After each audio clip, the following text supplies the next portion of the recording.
there's a single rule that you must know before handling a bow, it's never dry fire. This is drop dead obvious for any archer, but for others, the immediate question will be, why not? For those who don't know, dry firing is when you release the string without an arrow loaded. This can be done with any kind of bow, recurve, compound, crossbow, and it's usually accidental. Now, what happens when you pull it back and let it go? No, I'm not going to do a live demonstration. What I've got here though is a club bow that was dry fired a couple of weeks ago. The story is fairly typical. New archer turned up to do some practice. He pulled the string back for a practice shot and let it go, and next thing he knew, there was a loud crack. As you can see here, what's happened is that the fiberglass and the wood beneath it has splintered. So this limb is no longer usable. So the question is, why does this happen? Normally, when you pull the string back, the limbs are placed under tension, storing energy. When the string is released, this energy is transferred into the arrow, which pushes it forward, while a small amount of energy is transferred back to the bow, resulting in vibrations.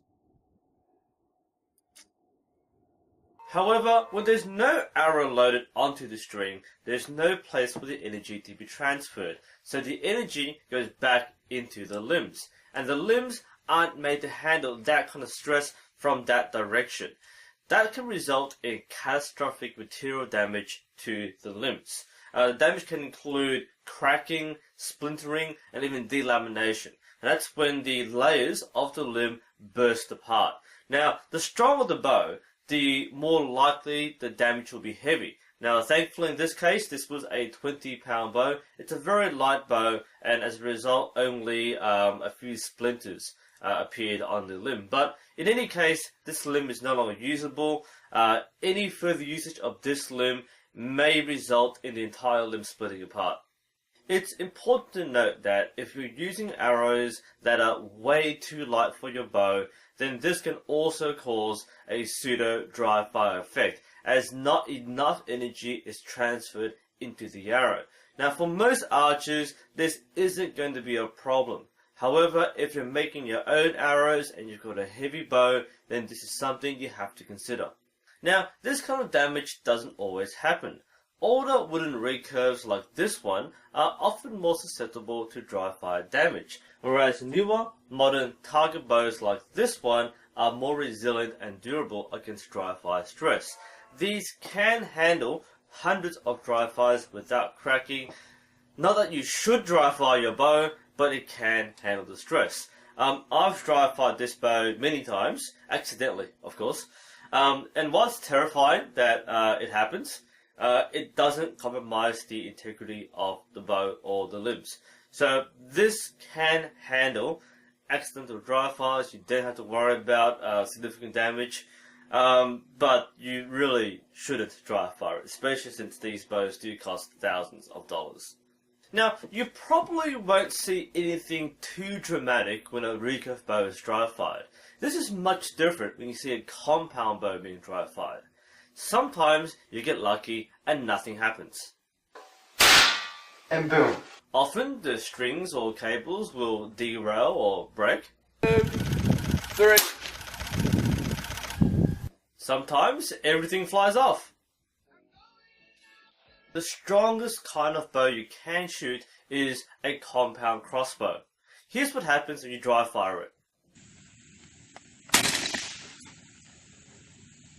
One of the most common things you hear when someone dry fires their compound bow is how lucky they are. Even a broken string is considered very light damage. Compound bows are much more powerful than recurve bows. They store much more energy in their limbs, and dry firing a compound bow can result in completely catastrophic results. You have fiberglass and carbon splinters going everywhere, and considering the compound bow is a few inches from your face, you really don't want that happening.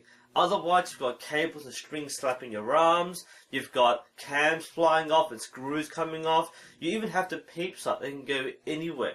This can be a significant risk to the user. Not only is it dangerous to you, it can also be dangerous to people around you. Even if nothing happened to your bow, it's best to get it checked out at the shop. The reason is, there's a high chance that there are micro fractures in your limbs. And if you use the bow with fractures in your limbs, then there's a high chance that it will explode. If we go back to the lemon kit for a moment, and boom, you fire. the reason why so many people are giving this guy a hard time even now is because of how lightly he brushed off the whole dry fire accident. Now, I'm not saying that we should keep on sending him hate messages for something he put up years ago, but you have to consider how serious the risk was. Within a minute of unboxing his new bow, he could have taken out his eye. That's the danger of dry firing a compound bow.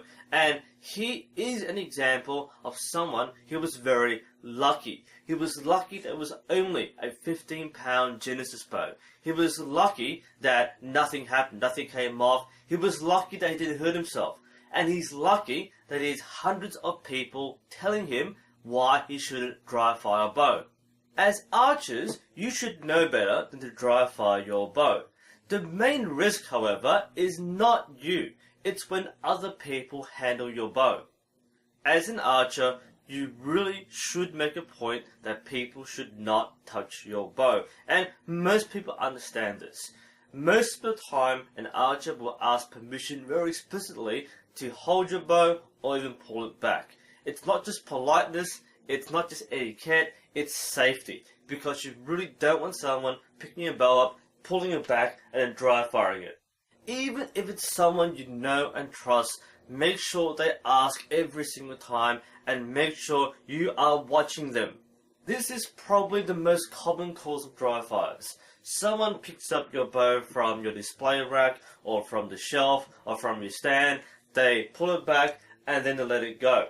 Even if you tell them not to do it, they will do it.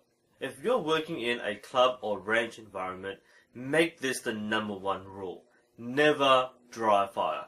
Make sure every visitor who comes in and uses a bow knows this rule. Now, if it's a club regular who is just testing a bowstring, I can live with that. But if it's a guest shooter or a beginner or someone who's doing the come and try program and I see them pick up a bow and pull it back, stop and drop. There's absolutely no reason why you should be doing this. Be vigilant in making sure that everyone on the line is using their bows appropriately. Because all it takes is one guy having a bit too much fun, pulling it back, and bang! There goes your bow, or even worse, they might be hurt. Safety first. This is New Sensei. Hope you found this helpful, and I'll see you next time.